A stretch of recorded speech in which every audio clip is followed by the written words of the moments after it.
I remember when we met at a networking event, you told a story about a bold moment where you walked into a boardroom. And can you just help set the stage for that story and then tell that story? Because I think it really says a lot about you. Go ahead. Yeah, yeah, you bet. So I mean, I was 22, like I say, when I started my first business. Was very aggressive, going after snow removal and different types of facility maintenance is kind of where I started, as well as landscaping. I mean, whether it was backyards or like got a little piece of a Walmart or something. I was kind of doing little odds and ends. Friends of mine had become very successful on the internet right after high school, and so they helped me build my first website for cheap. Taught me how to do advertising online, that type of thing. And I landed Costco Wholesale my second year in business at St. Albert Costco. And much like the story I'm about to tell with Kiewit, they had signed the agreement, never meeting me.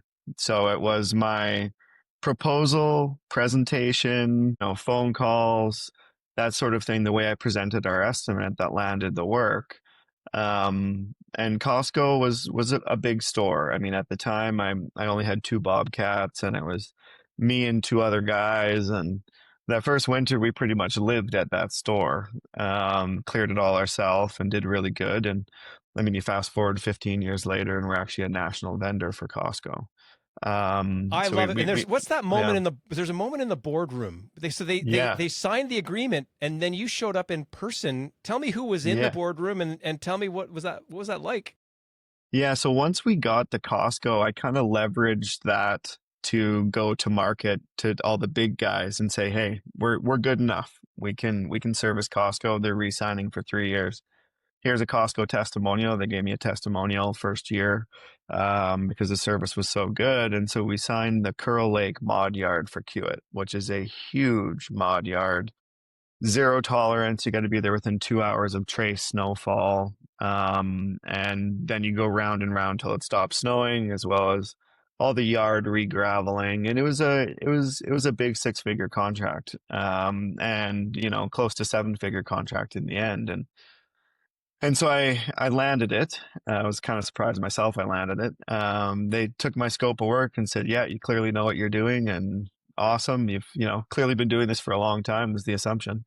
And they brought me in to give a presentation to everyone at Kiewit on how I was going to do it. And I sat in the waiting room, and I mean, honestly, at the time, I was like skateboard t-shirt and skateboard shoes, and I had a big red afro. I kind of look like Annie the Orphan, actually, when I grow my hair out. Um, and, jeans. And I didn't have any dress clothes back then. I didn't have any formal meeting attire at all. I mean, I was the guy that ran the Bobcat some of the time. And so I went in there, and an old fella's not there anymore by the name of Charles. He came out and grabbed me and took me into a boardroom. I thought we were just going into his office to discuss it. And I walked into a full boardroom table of 10 people. And it was, VP of operations. It was all the project managers for the Curl Lake project, the Mod Yard project. There was people from Curl Lake there. It was a full room, and they all just, their jaws hit the floor when I walked in. And they all just went, "So you're Joe?" I went, "Yeah, I'm Joe." And they said, "Okay, well, we've already signed the contract with you, Joe. So why don't you go ahead and tell us how you're going to do it? Because you're a lot younger than we would have ever thought." And I was. I mean, I looked young too, just the way I was dressed and my hair and everything else. And so yeah, And I gave the this presentation. is a big story about who Joe is.